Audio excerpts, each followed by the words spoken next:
perkenalkan, nama saya Narasika dengan NIM C0C0220003 dari Prodi D3 Akuntansi Fakultas Ekonomi dan Bisnis dari Universitas Jambi.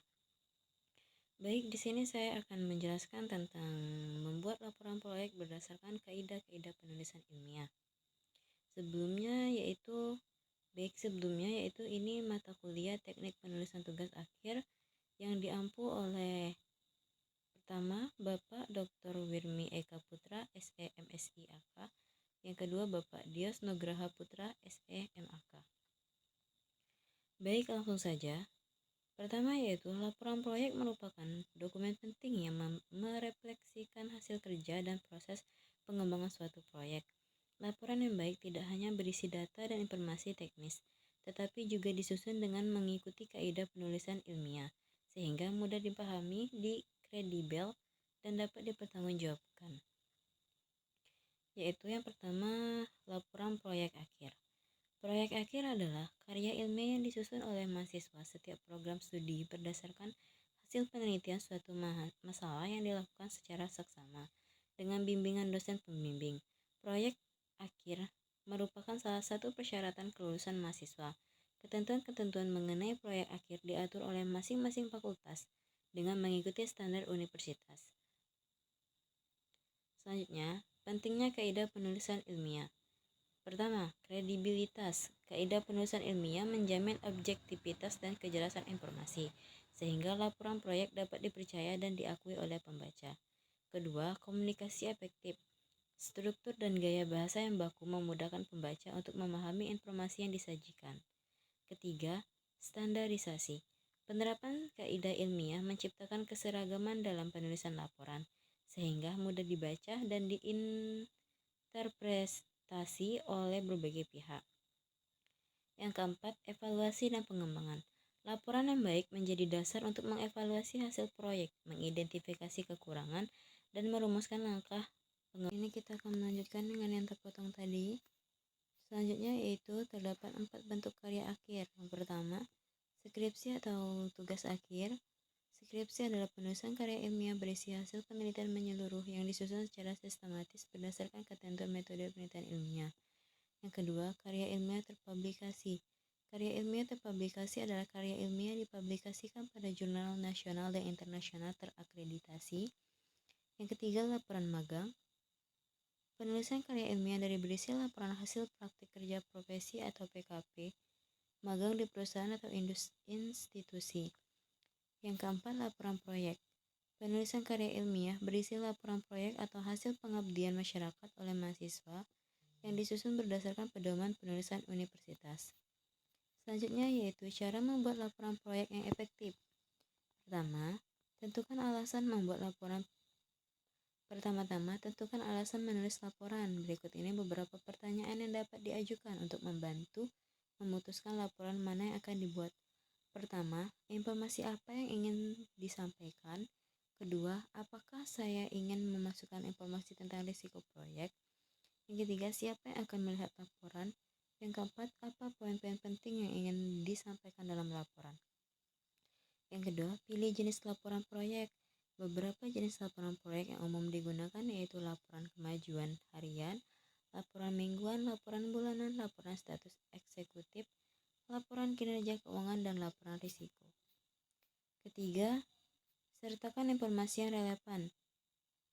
Berikut ini informasi yang mungkin akan disertakan. Pertama, tenggat waktu awal, tugas-tugas yang sudah diselesaikan tim, tugas-tugas yang masih perlu diselesaikan oleh tim, masalah potensial, dan tugas masing-masing anggota tim.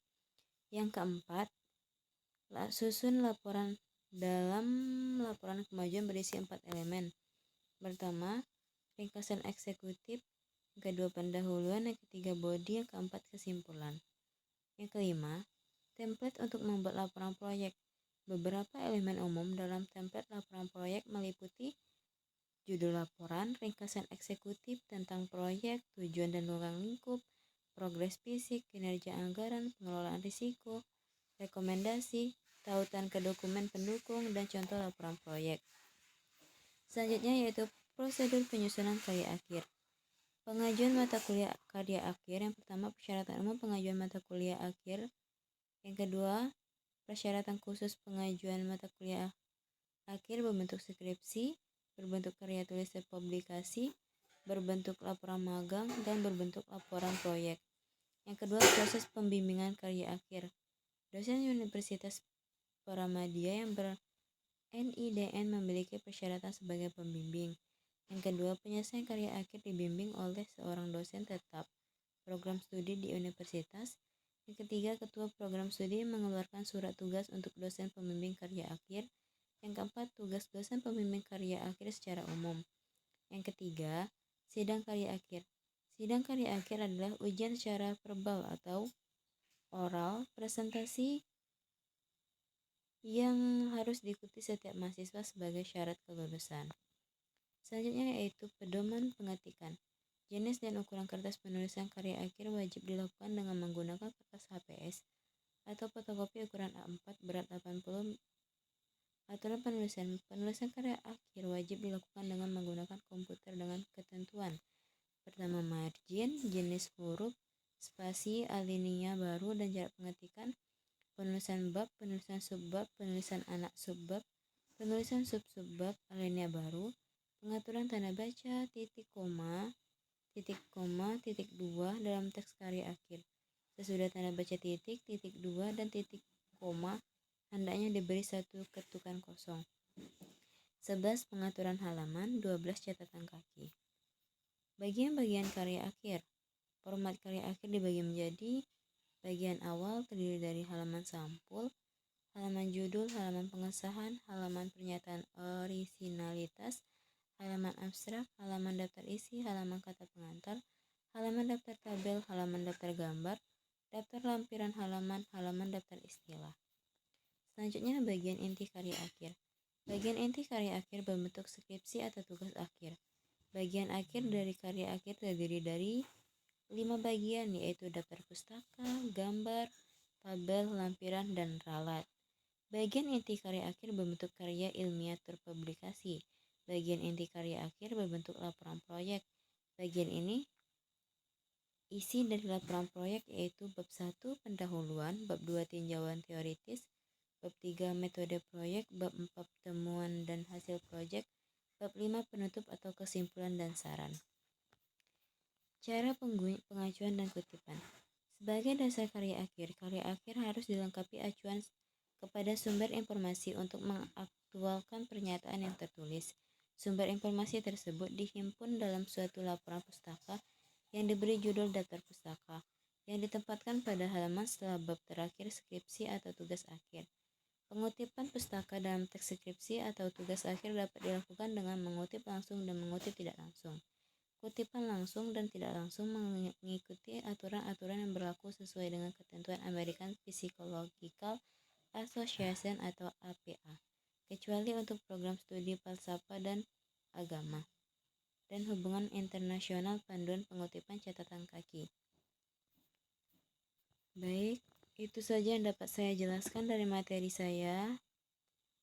Dari semua materi yang saya jelaskan, dapat saya simpulkan proyek akhir adalah karya ilmiah yang disusun oleh mahasiswa setiap program studi berdasarkan hasil penelitian suatu masalah yang dilakukan secara seksama dengan bimbingan dosen pembimbing. Proyek akhir merupakan salah satu persyaratan kelulusan mahasiswa. Ketentuan-ketentuan mengenai proyek akhir diatur oleh masing-masing fakultas dengan mengikuti standar universitas. Pedoman penulisan proyek akhir ini dapat digunakan di semua jurusan atau program studi tanpa mengurangi keunikan setiap jurusan atau program studi. Pedoman ini diperlukan dalam upaya mendokumentasikan seluruh koleksi proyek akhir, baik dalam format tercetak maupun digital. Pedoman ini disusun oleh tim penyusun, baik dalam format tercetak maupun digital.